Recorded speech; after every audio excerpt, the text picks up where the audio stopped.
Guys, आज के इस वीडियो में हम लोग नोबेल प्राइज़ से लेके एक एक पॉइंट पर डिस्कस करेंगे और साथ ही इस वीडियो से हम लोग इस टॉपिक को बेहतर तरीके से समझने का प्रयास करेंगे। तो चलिए बिना देर किए इस वीडियो को शुरू करते हैं। और उससे पहले अगर आपने हमारा यूट्यूब चैनल अभी तक सब्सक्राइब नहीं किया है तो प्लीज़ सब्सक्राइब कर दें और साथ ही बेल आइकन को प्रेस कर दें ताकि आपको जो अपकमिंग वीडियो का नोटिफिकेशन जो है वो टाइम टू टाइम मिलता रहे। अब चलिए हम लोग समझते हैं नोबेल प्राइज़ से रिलेटेड कुछ पॉइंट के बारे में। तो इस वीडियो के अंत में आपको कुछ ऐसे ट्रिक देंगे जिससे आपको जो है कुछ नाम याद रखने में आसानी होगी। तो चलिए सबसे पहले समझते हैं नोबेल प्राइज़ क्या है और किस क्षेत्र में दिया जाता है। तो सर नोबेल प्राइज़ जो है ये नोबेल फाउंडेशन के द्वारा स्वीडन के वैज्ञानिक अल्फ्रेड नोबेल की याद में दिया जाता है। यहाँ तक कोई दिक्कत, नोबेल फाउंडेशन के द्वारा दिया जाता है। किसके याद में? अल्फ्रेड नोबेल के याद में। अब अल्फ्रेड नोबेल कौन थे सर? अल्फ्रेड नोबेल एक वैज्ञानिक थे। कहाँ के वैज्ञानिक थे? स्वीडन के, जिन्होंने डायनामाइट का खोज किया था। अल्फ्रेड नोबेल ने डायनामाइट का खोज किया था। अल्फ्रेड नोबेल के याद में नोबेल फाउंडेशन के द्वारा जो है नोबेल प्राइज़ दिया जाता है। अब सर इसका जो है स्थापना कब हुआ था? तो सर इसका स्थापना स्वीडन में 29 जून 1900 में हुआ था। कब हुआ था? 29 जून 1900 में। कब हुआ था? 29 जून 1900 में। कहाँ हुआ था? स्वीडन में। ठीक है। अब इसकी शुरुआत कब हुई? नोबेल प्राइज़ जो है इसकी शुरुआत कब हुई? इसकी शुरुआत सर 1901 में हुई। कब हुई? 1901 में हुई। अब सर जानते हैं हम लोग कि नोबेल प्राइज़ किस क्षेत्र में दिया जाता है? तो नोबेल प्राइज़ 6 क्षेत्रों में दिया जाता है। पहले जो है सिर्फ 5 क्षेत्रों में दिया जाता था। 1969 से और एक क्षेत्र बढ़ के यानी इकोनॉमिक्स बढ़ कर 6 क्षेत्रों में दिया जाने लगा। कौन कौन से क्षेत्र में सर? फिजिक्स, केमिस्ट्री, मेडिसिन यानी चिकित्सा, पीस यानी शांति, लिटरेचर यानी साहित्य और इकोनॉमिक्स यानी अर्थशास्त्र के क्षेत्र में।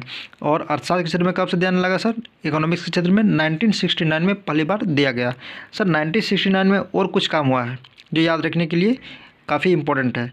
तो सर पहला काम कब हुआ कि 1969 में नील आर्मस्ट्रॉन्ग जो है वो चंद्रमा पर अपना पैर रखे थे।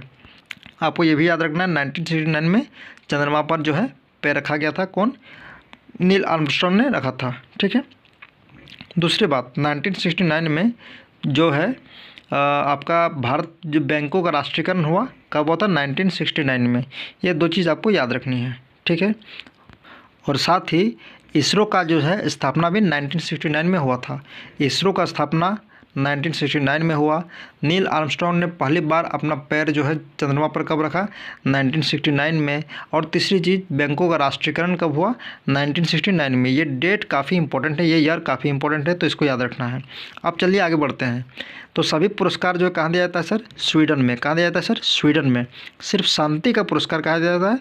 नॉर्वे में। सभी पुरस्कार कहाँ दिया जाता है सर? स्वीडन में, स्वीडन के स्टॉकहोम में। और शांति का पुरस्कार कहाँ दिया जाता है? नॉर्वे का ओस्लो शहर में। ठीक है। ये काफ़ी इंपॉर्टेंट है, ये आपको याद रखना है। सभी कहाँ दिया जाता है? स्वीडन में। और शांति का नॉर्वे में। अगर आपको शहर पूछे तो याद रखना सभी पुरस्कार स्वीडन के स्टॉकहोम में और शांति के पुरस्कार नॉर्वे का किस शहर में? ओस्लो में। यहाँ तक कोई दिक्कत सर नहीं। अब सर आगे हम लोग समझते हैं कि नोबेल प्राइज़ की जो घोषणा है कि किसको किसको देना है या कौन कौन इस बार चयनित हुए हैं, इसकी घोषणा कब होती है सर? अक्टूबर में। लेकिन ये प्राइज़ दिया कब जाता है सर? 10 दिसंबर में। तो सर 10 दिसंबर को ही क्यों दिया जाता है? तो 10 दिसंबर को जो है सर 10 दिसंबर को अल्फ्रेड नोबेल की पुण्यतिथि है, इस कारण से इस शुभ अवसर पर दिया जाता है। 10 दिसंबर में नोबेल प्राइज़ इसलिए दिया जाता है क्योंकि इस दिन अल्फ्रेड नोबेल का पुण्यतिथि है, इसीलिए 10 दिसंबर को दिया जाता है। घोषणा कब होती है सर? अक्टूबर में। ठीक है। सर एक प्रश्न और पूछा जाता है कि नोबेल प्राइज़ अधिक से अधिक कितने लोगों की साझेदारी में दी जाती है? तो 3 लोगों की साझेदारी में अधिक से अधिक। ठीक है। 3 लोगों की साझेदारी में दिया जाता है। अधिक से अधिक 3 लोगों की साझेदारी में दिया जाता है। ठीक है। अब सर राशि कितना मिलता है? 1 करोड़ स्वीडिश यूक्रेन में मिलता है। ठीक है। किस में मिलता है सर? 1 करोड़ स्वीडिश यूक्रेन में। ठीक है। सॉरी 1 करोड़ स्वीडन राशि होगा सर। ठीक है। 1 करोड़ स्वीडन राशि में दिया जाता है। ठीक है। अब सर मरणोपरांत कितना को नोबेल प्राइज़ मिला है? तो अभी तक 2 को मिला है। नाम क्या था सर उन लोगों का? कार्ल फल्डर और हैमर सोल्ड। कार्ल फल्डर और हैमर सोल्डर। ठीक है। तो इसको याद कैसे रखेंगे सर? काला हमर। क्या याद रखेंगे? काला हमर। काला से कार्ल फल्डर और हमर से हमर सोल्ड। ठीक है। मरणोपरांत मतलब मरने के बाद इनको नोबेल प्राइज़ दिया जाता है। तो अभी तक मात्र ऐसे 2 ही हैं। पहला कौन है सर? कार्ल फल्डर और दूसरा है सर हैमर सोल्ड। याद क्या रखेंगे? ट्रिक क्या है सर? काला हमर। ठीक है। अब सर दो बार नोबेल प्राइज़ विजेता कौन कौन है?